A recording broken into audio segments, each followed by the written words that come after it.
Okay, well, thank you everybody for being here. And once again, it's a pleasure to be with Timing Research and David, of course, fantastic host. I'm going to talk today about what I do and how I use Elliott Wave and Fibonacci retracements and basically Fibonacci science in general in my everyday work. I don't even think about it. I just naturally do it.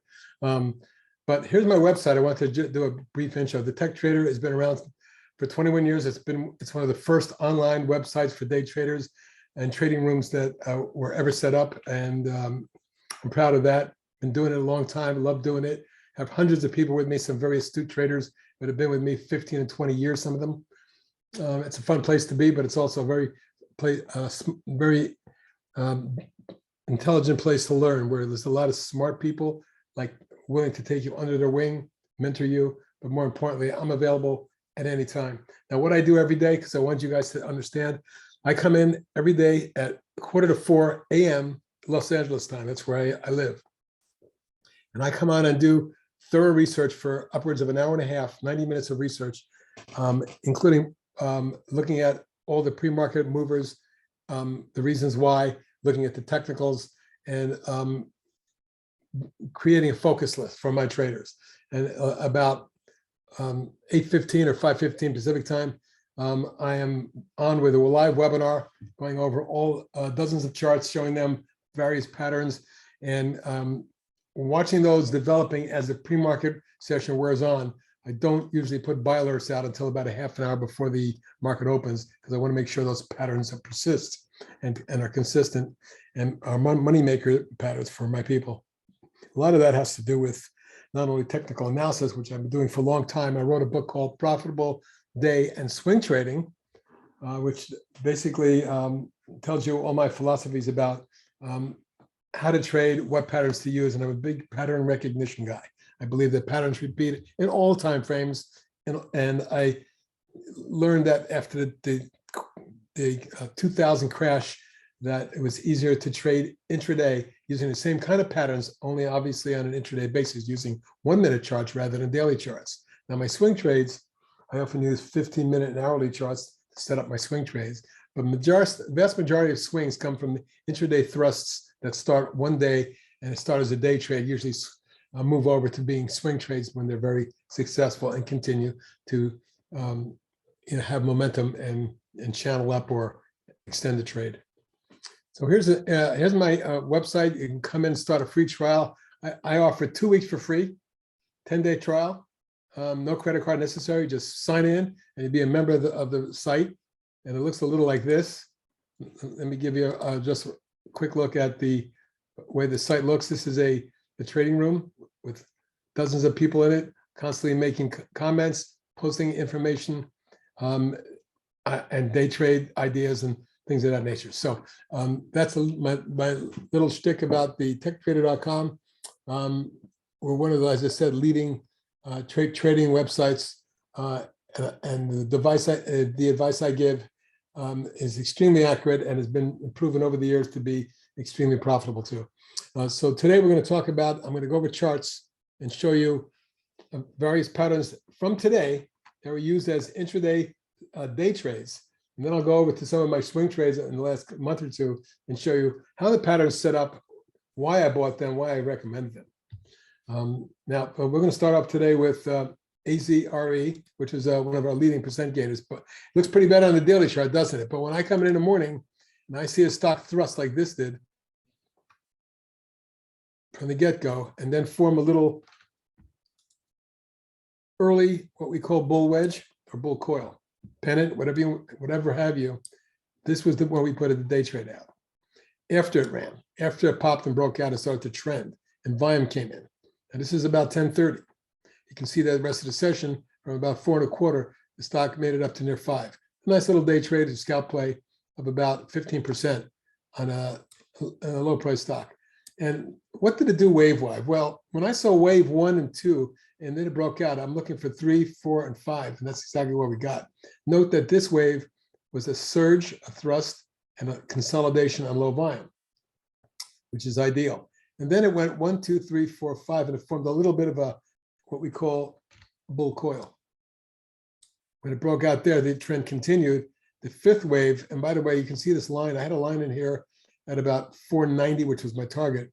And at that point, it reached 487. I told most of my people, you pretty much have achieved your target for the day trade. And look what it did the rest of the day. It tried again and again and again. It could not really get through it. So that day trade worked out well. And it was based on a combination of price volume surges. It was based on a pop in coil. This is a pattern that we follow all the time. Many times when a stock will take a move, for example, in this case, 351 to 430, 80 cents, which is, and a substantial 20% pop in the stock in half an hour. I then looked for the follow through. It got very quiet, very narrow near the apex of this little pennant or coil, and it got very low volume. And again, when it popped out, that's one of the methods I use. Then I look for the various waves. This is a 1, 2, 3, as I said, 4, 5 wave move that ended at that level. Now, because it ended so strongly at 492 at the end of the day, it may very well be one of those carryover stocks that tomorrow may see 5.25, 530. That'll be something I'll be watching in the morning. Note that it held support pretty much all afternoon along these two tops and right in that area, above the volume weighted average price and above the moving averages for sure, for the most part. Now, these are the kind of patterns that go on all day on my site and the kind of patterns that we utilize to make our trading money. Another example was GCOS, a biotech stock that exploded pre-market and pulled back. And I said to all my people, watch for the pullback, and if it holds that 50-period moving average, just red dotted line, we'll go with it. Well, in essence, it was a 1, 2, and a 3, 4, and then this is wave 5. So Elliott Wave works because my philosophy always has been, if you see an Elliott Wave movement of a 5-wave move before lunch hour, this is going to sound funny, but believe it or not, the vast majority of moves happen from the opening to lunch hour. And the reason for that is kind of interesting. And my talk over the years with dozens and dozens of institutional traders, traders that trade brokerage firm or investment firm house accounts, or just institutional traders in general that are large institutional traders, they will go to lunch. And if they have a big profit on the table, they'll take it off the table at lunch hour. And the reason is the vast majority of those guys get paid a percentage of their profits that they make. So when they're leaving the table, they're not leaving the desk, they're not leaving it on the table. And believe it or not, you'll see this around 11:30 to 12:30 in that area. I bet you this peak was right around there. Let's see, 12:28 is when this stock peaked out, because a lot of people just took their profits, and the rest of the day this went nowhere except pull back a little bit. I think this after hours here. Yeah, this is a 1-minute chart, folks. I always chart 1-minute intraday patterns, and I chart those trends. And note when there's a rising channel, you'll see a stock tightly hug that until it breaks or goes sideways through it. That was the case here. It did finally roll over, of course, but we were out on the 5th wave near lunch hour. And notice also that when you see a 5th wave surge and it comes with big volume, like this did, 137,000 doesn't sound like a lot, but it's a thinly traded stock. Now this stock yesterday closed at 48.13, and at the peak today it was nearly 61. That's a 12-point run up, and that's a really big move for a higher price stock like that, or at least a medium price stock. So this worked to our advantage by watching it go 1, 2, and then waiting for the 3rd wave to begin. We started, some of us started in here and some of us waited to there. There was a nice little coil that developed. Some of us waited for the pop and added to the position. Then when it broke out of the coil and then sold most of it, I'll bet you that a vast majority of this volume of our traders was sold the 5th wave spike. My rule is, if I see a 5th wave volume surge into a level of which I have a target on, by the way, my target was 61 based on just strictly analyzing the chart angles. I had a $61 target. I got to 60.92, pretty close. And like I said, like one of my philosophies is always never wait for the last nickel or dime. You will, other people are doing the same thing. And if it's a round number, always go underneath that number. So somewhere around 60, 90, 95 would have been a great exit point. As it turned out, it was a high for the day. One way to use Elliott Wave And here's several more examples. MCRB, another biotech stock, started out with a pop and a wedge. And when it broke out, we put a swing on it. Now, I said to everybody, I'm looking for a minimum of a 5-wave Elliott wave move. 1, 2, 3, 4, 5. Most of us sold here. 624, we got in about 583, was only a 40-cent scalp. But then take a look what it did the rest of the day. It kept moving up. Unless the stock violates a support level, no reason to sell it. Really isn't. But this is a case of a pop coil. Now, one of my favorite patterns. You'll notice that the vast majority of stocks that we trade spike and then form some sort of consolidation, whether it be a wedge, a flag, a coil, or a pennant, whatever you want to call it. The bottom line is it's a continuation pattern usually, and it comes on low volume. The low volume ebb you'll see over and over and over in my charts. When the stock's getting ready to make a move after it consolidates the big run, let's go back in time. We'll show it to you. I always like to do this as an educational tool. Right there, consolidating, coiling, and watch this, pop. That's where we went in. Most of us paid between $5.90 and $95. And it kept spiking and running up. Nice steady move. Backed off, consolidated again, and then popped. At the end of the day, kept going. So this is how you stay in a trend.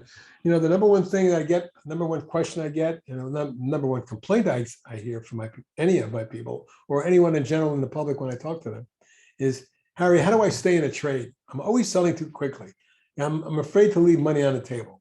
You know, it's kind of like nothing goes up in a straight line. So you're going to have to endure periods of consolidation like here and even there. Now, this lasted 2 hours. Did you have the patience to hold that? Maybe not. Maybe you sold it there. That's fine. I believe that any profit is a good profit. But at the same time, it's not necessary to sell everything all at once. I'm not clear. Well, I'm kind of clear why. It's human psychology. Because once you made a decision to sell something, you usually sell all of it. That's not the way to make money. The way to make money is sell in tranches, sell in pieces. For example, if you got in early in the stock and it ran up and then consolidated and then broke out, you might have sold some there and some there and some there. I always sell a third, ideally, or a quarter, because you can stay in a trade and still live to milk the trade. I think milking the trade, when I say milking the trade, I mean being able to stay into it while the stock's still trending versus selling it too soon and watching it go up and getting aggravated about it, which is, by the way, a waste of energy. Whatever you do when you sell a stock and you made some money, just move on. By analyzing that trade and looking at it later, that's fine too. You want to do that. And I highly recommend everybody keep a trading journal. But it's just, for me, very hard to watch people sell something when they didn't need to, only because it's up and they're afraid it's going to go down for whatever reason. Some more examples from today. Gold was up, and in the morning I spotted two of my favorites, the JNUG and Nugget. Here's JNUG and Nugget. Both very similar, both similar price-wise. But I put them both out at the same time because some people like trading one or the other. I will give you both stocks as they trade, either or, and I will tell you where the support, resistance, and targets are. On every stock that you get in my site, you get guidance.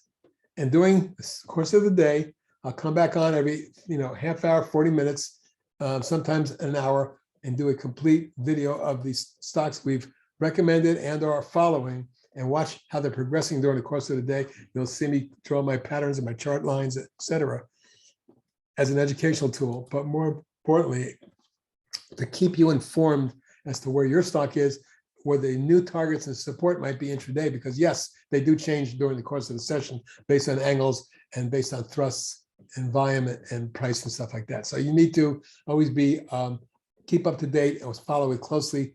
But if you don't know where it is, where support, resistance, targets, or stops are, you can always ask me or just put it out in the room and someone will usually tell you. But I'm glad to answer any questions you have anytime.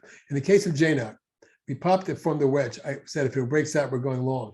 This was a 1-2. I'm looking for 3, 4, and 5. We got it. In this case, at about 10:28, it was 26.66. 3 hours later, it was 28.32. A nice $1.70 type trade. And then it went nowhere.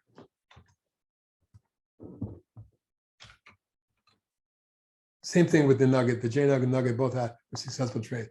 But this is a perfect example of a 5-wave Elliott wave move that ended, this one ended a little later than noon, around 1:40. But the vast majority of them do peter out midday. Now, they may extend in the last hour. A lot of them do that too, but or an hour or 90 minutes. The vast majority of trades, that successful trades, are the first 90 minutes and the last 90 minutes. Please, if you don't believe that, look into history. It is true. And, I'm always looking for retracements too. In the case of, for example, here's a stock that went from a low of 24.10 to a high of 25.37. Now that's $1.27. The retracement was only down to 24.89. So it was about a 0.375 retracement, not even that. And then the beautiful coil developed, very low volume here at the apex, and then it popped on volume. And then it went into a flag for a couple hours, 90 minutes. Did the same thing, got very quiet. Popped out right there. Extended beautifully. And that's how we trade at TradeOutLoud.com, based on pattern recognition, Elliott wave analysis, Fibonacci retracements that we use often. And I use measured moves, simply that. If I see a stock go from $1.27, then I'm adding $1.27 right there. So $1.27 from 24.89 gives me 26.15. And right there, 26.05. So almost a nice, perfect measure move. You would be amazed how often a stock's initial move is duplicated later in a session. That measure move works very well. So I've shown you today a combination of pattern analysis, Elliott wave, Fibonacci retracements, and measured moves. You use all 4 of those, you're going to be a successful trader. Let's see some more examples. Big group today was the solars. My favorite is First Solar, is the leader in the industry. When I see a pop and then a little pullback right here, and it started to move, I said, let's trade this, 139.25. It then flagged for 90 minutes. But notice how 1, 2, 3, 4, 5, 6 times it held the volume weighted average price, or VWAP, and then finally broke out. Popped up, formed the coil, popped and formed another flag, and kept going.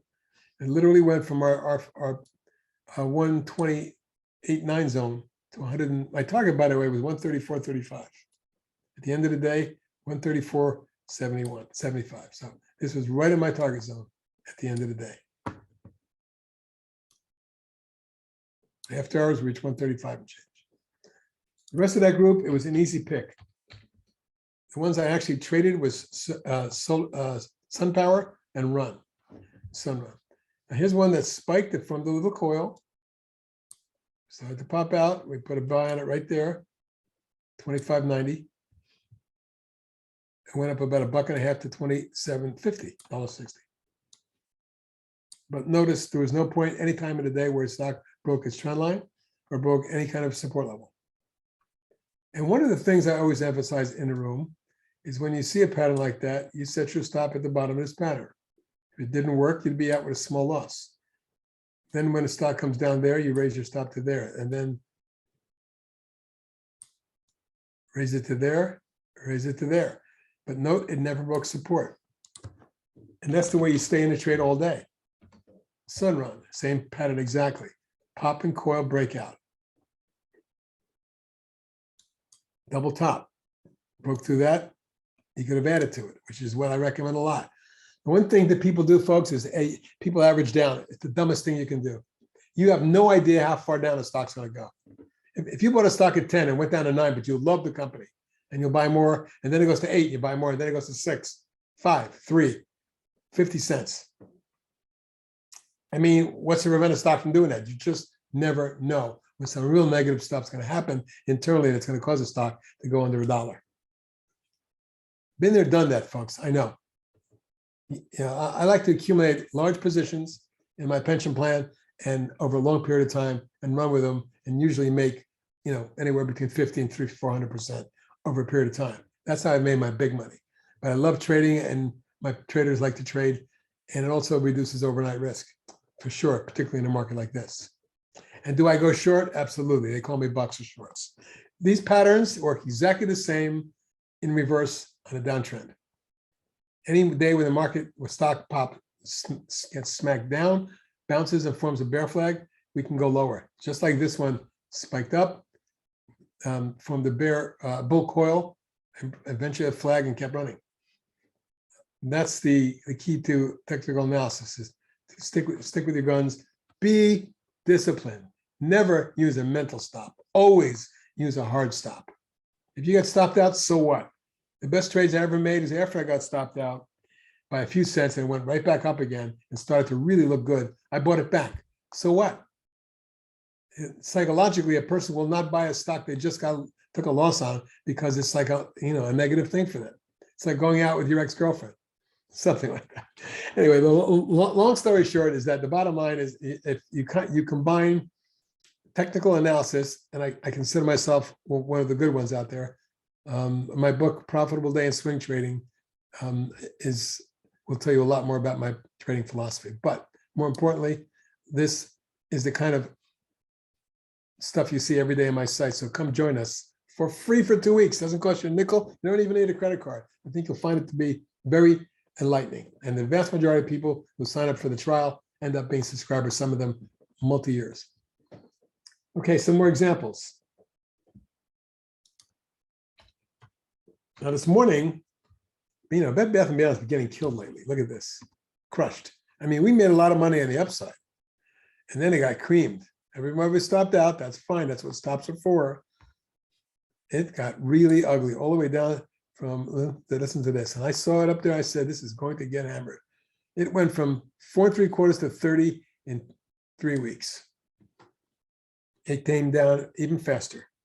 Return to sender, I call it. It had a nasty, but pretty obvious 1, 2, 3 wave correction. Now, in an Elliott wave move, they go up 5 waves, down 3 waves. And that could be what's going on here, although I see more of a 1, 2, 3 and a 1, 2, 3. The reason I'm even bringing this up today is here's what I saw this morning at BBBY. It exploded and went vertical on big volume. I said to everyone here, do not chase the stock. We're looking for a pullback, flag, wedge, etc. We got the wedge, we got a breakout. Right there, I recall the exact price was $7.25. I put out a buy. It jumped a little bit and pulled back for about 40 minutes. It gave you plenty of time to accumulate or do what you wanted to, or just wait. When it broke there and the volume picked up is when this stock was a definite buy. Now take a look at what I consider a 5-wave move. It's a 1, 2, it's a 3, 4, and this is 5. I had a target at 8 1/4, the high 8.28. It's not rocket science for me, folks. Now I know people are amazed by my targets. One of the things I hear all the time is, Harry, I've never seen anyone better or more accurate at calling for certain levels of target. And I pride myself in that. And that's one of the reasons why people pay me. But it's cool to see a stock do exactly what you think it's going to do. And why did I have a target there? Well, it's a combination of things. But if you look at the angle of ascent and draw a parallel line, like for example, that line was drawn here. I want to show you something.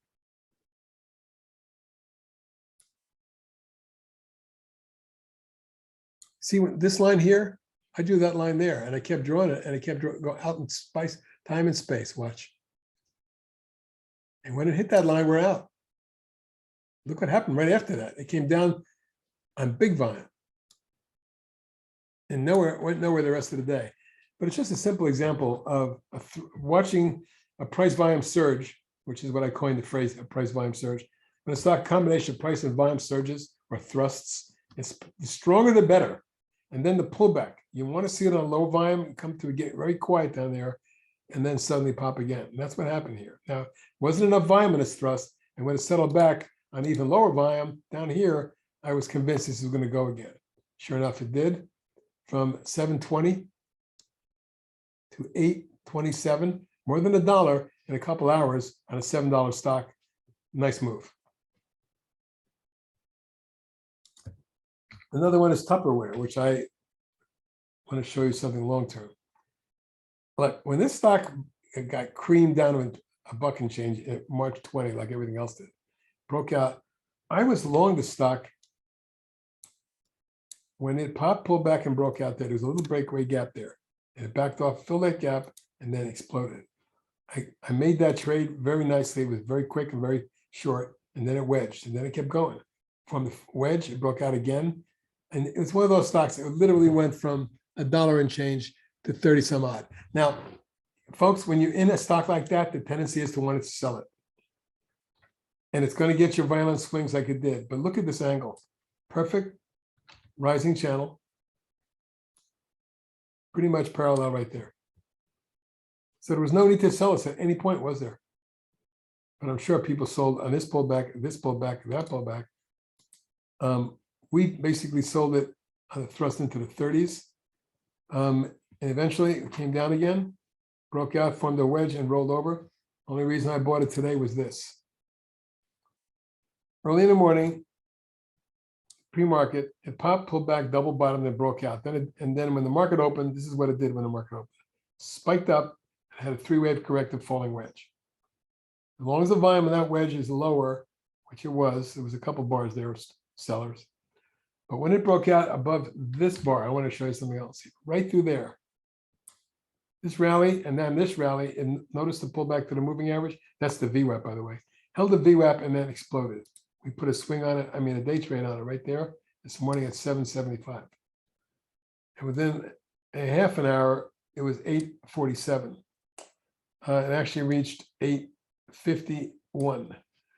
It's a 75-cent trade on a $7 stock, 10%. But because of the angle of ascent, and I drew it this way, some of us sold up there and some of us were stopped right there. Now, when a stock gets stopped, I always watch to see if any retests are successful, which this was. If you didn't get stopped out, some of us went back in, and here's why. This is a falling wedge. You'd be amazed how often the falling wedge here and here both result in rallies. But it turned sloppy at the end of the day. Now, it did go right to the close and finish near the high for the day, going away. 8 3/4, 878. But it's in essence a 1, 2, 3, 4. And this whole pattern is a 4. I was waiting for the fifth wave. We really didn't get one until the very end of the day. And that was a small, shallow one anyway. But, you can look at measure moves as well. This move from here to there, add it onto there, and we got to move up to there. It's amazing how often it happens. But let's look exactly. The measure move of 722 to 810, 88 cents. If you add 88 cents onto this pullback, you have 836. This first high there was 847. So you would have got your 836 measure move and a nice trade. The way we use measure moves, Fibonacci retracements, in this case, about a 0.618 Fib retracement. Now, I want to tell you that most stocks will retrace 0.375 or 3/8, 50% or half, 0.618 or about 5/8. That's the way it just is. And I can't explain you why. But the vast majority of stocks will retrace between 0.375 and 0.618. And when they start to move off of that, and particularly if it's just a three-wave move, 3 waves are much more bullish than 5 waves. I prefer the 3-wave move every time. That's why when I saw 3 waves and a move up, but the volume wasn't there, I waited and I said, let's wait till we see if that's broken out. That's the way I do it at TradeOutLoud.com. Now, what's my favorite trading stock of late? You won't believe this. It's LABU. It's a triple biotech. And folks, here's a stock that I'm not kidding. I followed this stock in March of 20. They got it down to $12.64. From $12.64 in less than a year, 185. $12.64, 185, 15-fold increase. 185 to 4. Now, when I saw this breakout across here, I waited for the base to develop and then hold the VWAP. Look at the moving averages crossing over. Very bullish sign. This is the day we went long at 765. It only ran up to 982, which is not a bad trade to begin with, but then went sideways for a month and consolidated in what we call a coil. When it broke out there, I went long again on a swing, and it went from 9 to 13, 19 in 4 days. Now, after retesting this morning, 765.70 range, reaching 779, it bounced to almost 9. And although it hasn't broken out yet, this is something I would recommend you watch. If this market is going to really move, the LABU might very well see 11, 13, and I am not kidding when I think this could be $17, $18 in the next month. So looking for a double or 100% in a month, I think you'll take that. May happen, may not, but the easy part is stop under 760.65. That's your protection. And if it gets over 960, which is the prior high, takes out the moving averages, you can add to your position. Or you can wait for that before you make your commitment. This is a mini 1, 2, 3, 4, 5. It's actually a 1, 2, 3, a little sloppy 3. Anyway, that's how I use Elliott Wave and Fibonacci retracements for the most part. But I want to show you some more examples of how it works in the daily and the intraday chart before I go to my swing trades, which I'll do in the second half of this presentation. So this morning, ASL started out with a pop and a flag, very tight flag, pre-market. By the time the market opened, it popped and pulled back, but it held right there. That was a key for me, right there.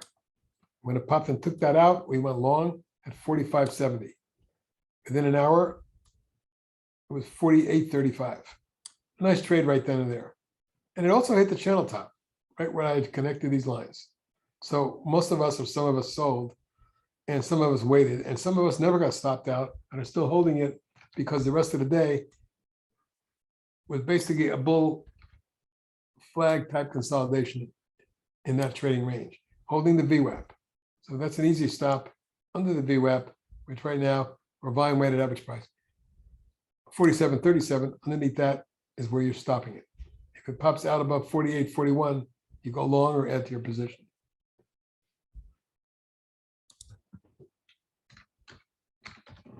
CHPT, a simple 1, 2, 3, 4, 5 wave move got us long today. And where did I go long? I waited for the pop and the pullback and then the breakout right there above the VWAP. This is where we went long, 15.5. Most of us sold on the fifth wave up for a little scalp trade at 16, 15, 17. Not a lot, but still a 4% trade. And at the end of the day, it was still good to go. It hadn't broken apart. TPIC is a tech trader swing, but on a day trade today, check this out. So it spiked with a gap there and formed a little pullback pennant or flag. That held. I'm always big on the gap. When a gap holds on a pullback and then breaks out, this is where we went long. 18, 17.95, something like that. Multi-hours later, it was climbing a channel to 1934. About $1.40, about a 10% trade. On margin, it's a beauty. TPIC happens to be a swing, and let me show you why. I'm a big believer that stocks will come down hard and take some time to form a base. Resistance, resistance, resistance. Even their resistance. This is the day it broke out. And at 17.25, I put a swing on it.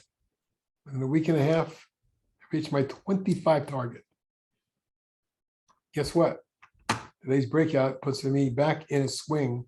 Although I haven't issued one formally, it technically hasn't broken because it never broke support. Although anytime a stock pulls back from 25 to 1690, yeah, it did break short-term support, not intermediate-term support. Here's a 1, 2. If we get a 3, oh my God, it's going to be 30, at least 28, maybe even high as mid-30s. But first, I need to break out over 20.5 to take out this area to show that it's on its way again, not only to retest 24.5, but maybe make it to 28, 32, 35, etc. Something to watch, TPIC for a swing. APRN, look, when a stock is in a long downtrend and thrusts out, gets to resistance across here and then backs off, notice how orderly this pullback was. It wasn't on a lot of volume. I just waited for this to turn around. That's the day right there. It didn't hold its gains, so I had to wait for this day to buy it. 2 days later, it took off.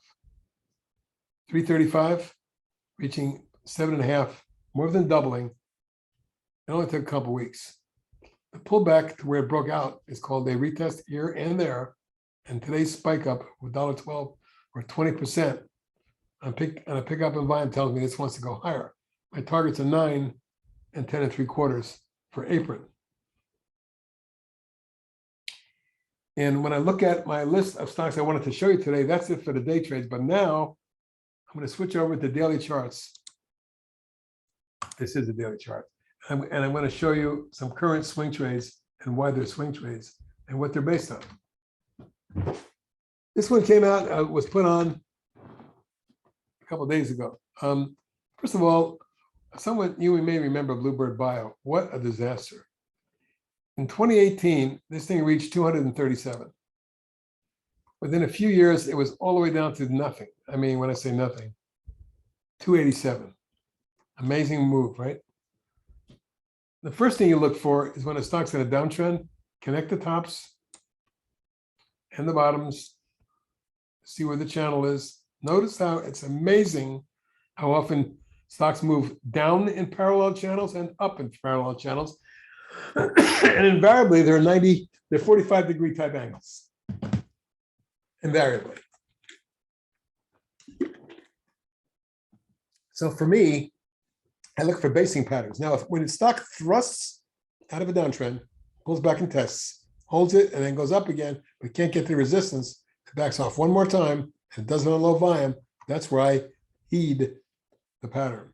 This is a left shoulder, head right shoulder, or rounding bottom, whatever you want to call it. It was a base. And this pop right there is what got me long. It took a couple of days, but it held 5.5. And within a week and a half was 818 for a 50% pop. Then the pullback, and now it's popping and forming another flag. And I believe, and I just put a new swing on it, my targets are 8, 9.5, and 12. And you can see why. I just put Uber on the other day, and I don't even like this company because I've been a big believer. You don't have to like it. You don't have to know, and you shouldn't even know about it. Joe Granville once said, "You're better off not knowing the name of a company if stock charts had numbers on them, and you could just buy number 24 as opposed to buying, GoPro or any of these companies that were one-hit wonders." You'll make mistakes. In the case of Uber, from here down, to me, it looked like a 1, 2, 3, 4, 5 waves down, and then made a lower low. But more importantly, this is the breakaway. This is called a breakaway gap and breakaway volume. 108 million shares that day, I believe, was earnings. The stock ran up and pulled back and popped. I put a swing on it. My institutional people love this story. They think it's a $200 to $300 stock in the next couple of years. I don't know. Maybe, maybe not. But the bottom line is, the swing trade is going to be a retest of the highs once it gets through 33. I'm looking for 37, 40, and 43. It's based on a couple of things. If you look at the measured move, and by the way, this is a 1, 2, 3, 4, 5-way move. See? Elliott Wave 5-way move. So that's a 1, 2 now. 3, 4, and 5 are yet to come. Maybe. But you need to stop it under 27.5. This isn't rocket science, folks. I've been doing this for 55 years. I'm just turned 75. Doing this a long time. Think I know my stuff by now? Come into my room and take advantage of my knowledge. Some more examples. NTNX, oops. Nutanix. Now, this is a company that twice in the last 3-4 years, I made money with it. When this reversed here, I was looking for a 5-way move. It pulled back and filled that little gap in there, held support, started to move. I put a swing on it. I think it was 21.90. And it went 1, 2, 3, 4, 5. Most of us sold it right there in the mid 50s from 22. 150% gain. You saw what happened since after that. And then when this happened, a V bottom and a wedge formed right here. When it broke the wedge, I said, we're going long right there.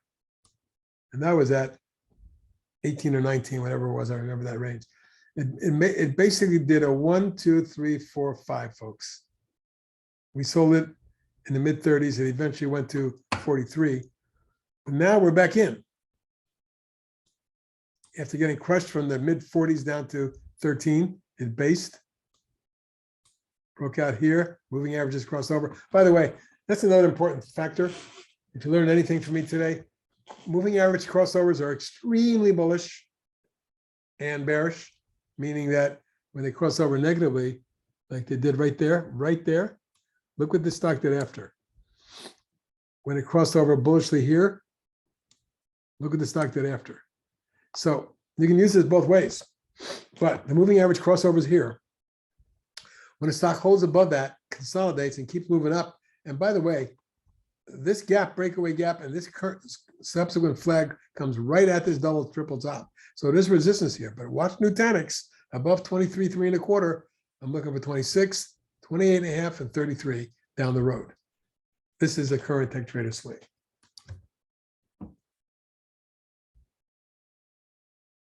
Now, APRN is also a swing trade. I showed you the intraday chart. We traded it today. But it's also a swing trade based on the larger pattern. ESPR. This was Esperion Therapeutics was a big number at one point. I remember back in 2015 when they ran this up to 120 from 10. Crushed it. Formed a little base, broke out. We went long in the breakout. See the moving average crossing over? This is not rocket science, folks. In a long downtrend, when a moving averages cross over, let's see if I can find it. Right there. This stock went nonstop. And then it did a 1, 2, 3, 4, 5. Isn't that interesting? 5-wave Elliott wave move. But this one went from 11 to 60. 6-fold increase. This is how you make big money in the stock market, folks. Okay. In the case of Esperion, now the moving averages cross over there. The stock pulled back and held. It moved up. It broke out. It backed off. But it still wasn't a swing for me until I saw this entire range break out. So a week and a half ago, when it broke out right there, I put a swing on it around 7. It immediately went to 8.5 within a couple of days. And now it's pulled back and it's forming a flag or wedge. I think we're headed to 9 and 11 or more. It's amazing how many biotechs that got crushed and looked ugly and now looking fantastic. And as a result, the LABU is looking better, but the XBI is also another biotech ETF that I really like too. You don't want to trade a triple. You just want to go with something that looks a little bit more reasonable. It's not going to move as much, but it may be a steadier move, but it's way more expensive. 84 versus, it's 10 times the price of LABU, but LABU is a triple. So you can see why. Not only is it 1/10 the price, but it's 3 times the leverage. And that's why I like LABU. But in the case of XBI, this is a basic 1, 2, 3, 4, 5, 3-wave. And this is also a 1, 2, 3, 4. So I'm looking for a 5th wave on biotech, LABU as well. I just really feel, although there's a lot of resistance up here, 17, 18 may be a number that we could see in the next few weeks if the market shows any kind of real rally. A little low price stock, don't often do that, but they had a major deal. I think it was with Amazon. Walmart. I don't remember who it was, but they announced a major deal. The stock exploded and pulled back. That volume that day, 114 million, but it didn't go anywhere. Then it came back. I mean, a nominal new high. Note where the resistance is going back in here. This is a rounding base pattern. If this should get up above 345 and it's a current tech trader swing, I'd be shocked if it didn't go to 5, 5.25 and then 7. Those are my targets on Volcom. One of my favorite stocks right now, what I think has the, I'm not kidding, folks, when I think this stock has the opportunity to be $100 to $200 a share. There's only 3 million shares floating. It's thin. It trades like it. But when it goes, as you see these spikes here, how about this? 15 million, 17 million, 10 million shares. It's the kind of stock that can trade 10 or 15 million shares in a day. And when it does, it usually goes pop, pop, pop. This wedge that's forming in here after a nice run from 6 to 12, doubling it, it's had a nice Fibonacci retracement. Take a look. 100% up, 6 points. It drops from 12 and a quarter to 9, 3 points, 50% Fib retracement. The next 6 points up from here, in my opinion, take this to 15 to 17. First stop, 14 and a half, and then maybe 18. This stock was traded in the 20s not that long ago. I know I owned it from here and there. Highly recommend this stock. And as David knows, I gave him this stock on one of my last presentations in his 6 range. It went up to $10, about a 65% gain. And now guess what? It's forming a nice bull coil. See it? Low volume. Next stop, 11, 12 and a half, 15. I believe it gets there. So that's 2 of my recommendations for today. I'll leave you with those 2. I do want to show you just a couple more swings before we finish. TMDX, one of my more successful swings of late, popped out in, I think it was here or here. I don't remember the exact time frame, but it was in July at about 30, and it quickly went to 55. It's flagging, and it looks like it's going to 70, 80, 90. TMDX. And finally, my best trader of the year, I think, Clearfield, was forming a coil when it broke out that day. I put a swing on it. That was at 68. Within a month, 130, almost doubled, 100% in a month. I told everyone to get out when it traded up near 130. It traded to 130.01. It's amazing. Within a penny, it tagged the exact high, and it's pulled back dramatically now. But that's okay, and we're out of it. But the point being, when you're in a stock and it's moving, keep raising your stops. Here's my final one, Axiom, which had a beautiful base, and I actually went long when it popped here and formed a little 2-day wedge at 37. It made it up to 47, pulled back. Notice how it held the trend line, the gap, the 50-day, and then popped again, pulled back for 2 days, very low volume, and then exploded and got to my eventual target of 70, hitting 71.98, folks. And guess what? This is a 1, 2, 3, 4 wave Elliott wave move. The 5th wave takes you to 88.90. And on that note, I'll say thanks for being here, and please join me at thetechtrader.com. Again, it's thetechtrader.com. Join us for 2 free weeks. I think you'll be very pleased with what you see, in addition to being in a group of really neat people that know their stuff. Thanks, everybody, for being here. And if you have any questions, now's a good time.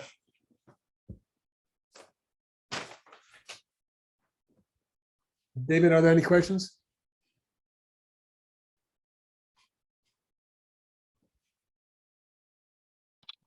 I'm not seeing any.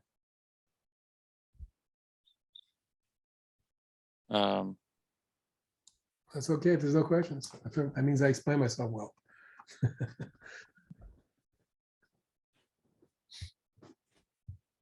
Usually, oh, do you usually select stocks under $100? No, every day I show stocks that for day trades that are trading at a. I have a lot of people in my room that like cheap stocks, and I have a lot of people in my room that only trade stocks, like Apple and Tesla stocks like that. So if they're ready that day, if they're ready to make a move that day, and I see an intraday pattern that tells me it could be a day trade, I'll recommend anything. And you can see here's the stock. Hang on a sec. That I recommended this morning.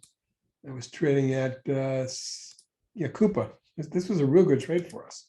Didn't go over this, but I when it popped and formed the wedge, I said, let's see what happens whether it breaks out or not. It did not. It came down from the mini base and then broke out, and that's where we went long at about 62.75. It made it up to 66.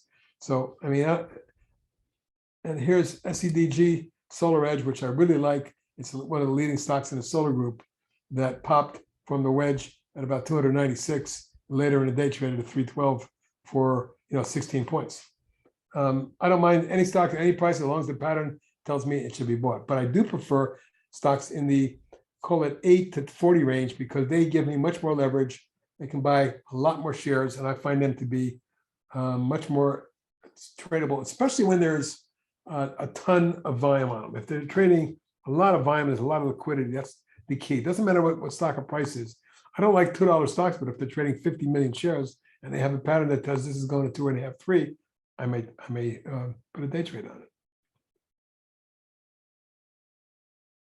Anything else? What is your preferred time frame and percent stop? My preferred time frame. Well, I'm a day trader, so my preferred time frame is to trade, intraday. But when I'm swinging, it's anywhere between 3 to 5 days and 3 to 5 weeks. Now, in the case of some stocks like Nvidia, and I recommended it 39 4 years ago, and it went to like 600, 700 because it never broke support and just kept going. I'll maintain it as a swing and let it run. Let your profits run, cut your losses short. That's the key. I hope that answers this question. My minimum, there's no such thing as a minimum percentage. And that's I think a mistake people make. They do a percent stop loss and they do a percent gain. And I think it's ludicrous. You have to sell where a stock tells you to sell it, at resistance, at a target, at a measure move, at a retracement, something of that nature. That's how I set my targets. And that's where I tell people, and you'll hear me all day say, take your profits here. Sell a portion of your position now. Raise your stop to here. That's what you'll get from me all day. Okay. And do you trade options? I don't, but there's so many people in my room who tell me they are making buku bucks trading options on my swings. When I give them a swing that, for example, in the case of CLFD, just for an example, the stock broke out here. The stock was 69. I think the 75 options were trading at 3. Well, when this thing went to 128.30, you can imagine where they were. I think they were 30. So it made 1,000% on a stock that went up 50%.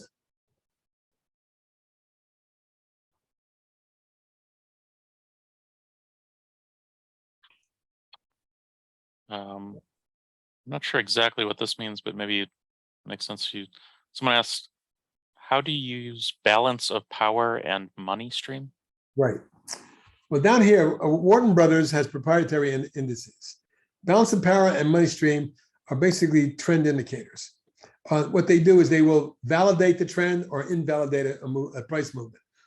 That's how I use it when there's the negative and positive divergence. I use them to confirm the trend, and when they're not confirming the trend and there's a negative divergence, it gives me a sense of urgency to exit, or at least put stops in to protect myself because the stock is more vulnerable. That's how I use it. Yeah, it was right there on your charts. I didn't see that. Okay. The reason that most people don't know it because it's a proprietary index. Wharton Brothers developed it. They use it, but it's similar to ADX and overbought, oversold indicators, but also shows underlying accumulation distribution. Yeah, that's interesting. I've been doing this 20 years, and I don't think I've heard of that. So, yep. How do you scan and select stocks for your watch list? Well, like I said, but if I told you that, I'd have to kill you. No, but basically, I come in the morning, every morning, and I look at percent gainers, volume percent leaders. If it's a combination of both, if stock is moving a big percent movement, 10, 15, 20% pre-market, and it's doing it on 5 to 10 times or more average volume. This is, by the way, something that's very unusual. There's something called volume buzz. You can't see it after hours because it's called post buzz. But volume buzz tells me at any one time what kind of volume is trading at that moment in time compared to the average volume at that time over the last 100 days. It's a proprietary indicator, one of the most viable tools in technical analysis I have ever seen, because it tells you when there's money flow, and something in the pre-market that shows big money flow tells me I should pay attention. I look at the chart pattern. If I like what I see technically, and I got that kind of a strong volume buzz, it's going to go on my focus list. After I go through the focus list, I'll issue some buy alerts, anywhere between 6 and 8, up to 10 buy alerts. Right. Besides yourself, who is your favorite trading author? Tom DeMark. I find Tom's philosophy and astuteness and accuracy incredible. There's also a good friend of mine named Avi Gilbert.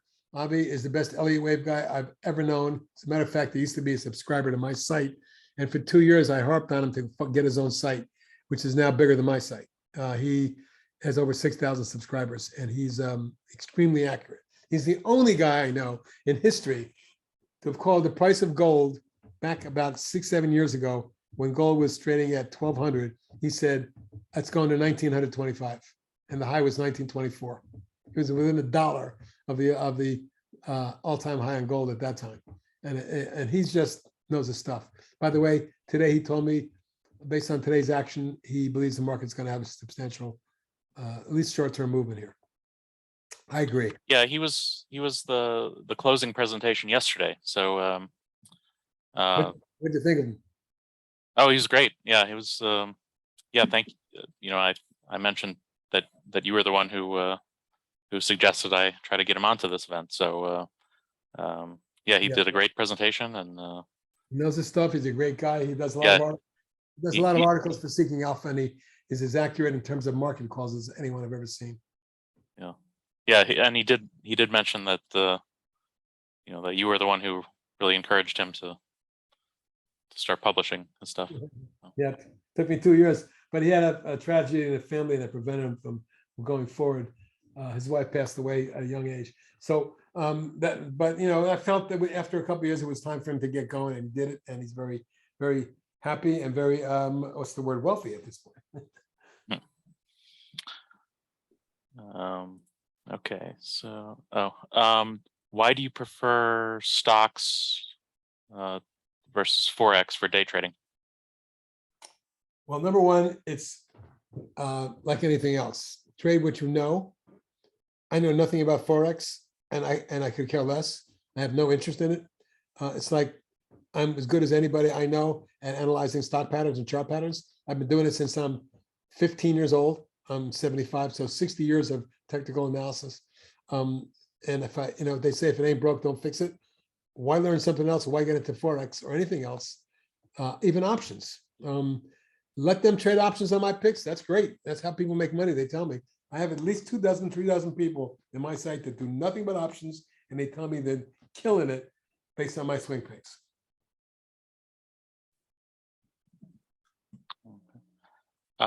Do you use Thinkorswim? I do not, but I know it. It's a very good service.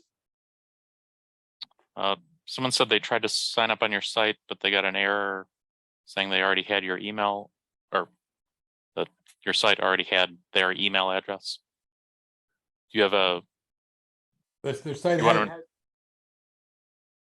want them to just contact you if they? Right. Well, he should. What I would suggest is send a message to support@thetechtrader.com, and it'll be answered very quickly. I'll make sure that the person involved gets back to you as soon as possible, probably within the next hour or so. And what's the name of that person? Let's see. Oh, I don't have a name for them. Oh, Ted. They just responded. Ted is their name. Just have him send an email to support@thetechtrader.com and tell him what his problem was. We'll get you hooked up. Okay. Yeah, and I posted that in the chat, and yeah, support@thetechtrader.com. Right. Oh, someone else asked, do you have a idea or thoughts about the S&P 500, high, up or down? Well, like I just got done saying, look, we had a beautiful move on the S&P 500 from 36.36 to 43.25. 700 points in less than 2 months, without a major pullback. So we were due for something. In addition, the declining tops line, connect these tops, got right to it, and lateral resistance as well from the April-May rally highs. So it's not a surprise that double resistance, even triple resistance, because the top of this channel caused a pullback. Now it's deeper than I wanted to see, but it doesn't mean it's not possible. The market had a very, very good day today. The S&P was up 1.3% today. The NASDAQ 100 was up 2%. Both of these are bouncing. Now this is key. If we hold yesterday's lows, 11,928 on the NDX and the S&P low at 38.85.6 range. If we hold that and then take out on the S&P, for example, if we take out 4020, 4021 right there, I think we're going to run it back up again. I'm looking for at least a retracement to about 4120, maybe 4200. So is Avi. And we shall see. We're oversold. We got to minus 247 on the McClellan oscillator, only exceeded once in the last couple of years. So that's an indicator the market was oversold enough for a bouncer. We got one. Now we need to follow through. We shall see. Okay, and I think we have time for one more quick question. Quick one. What is your preferred broker?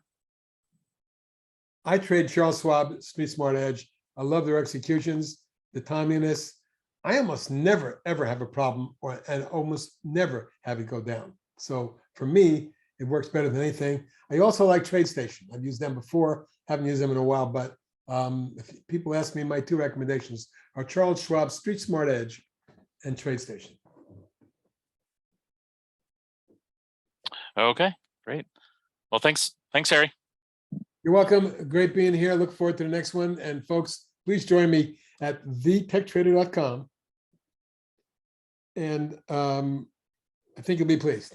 And look forward to talking to some of you inside the trading room. Bye, everybody.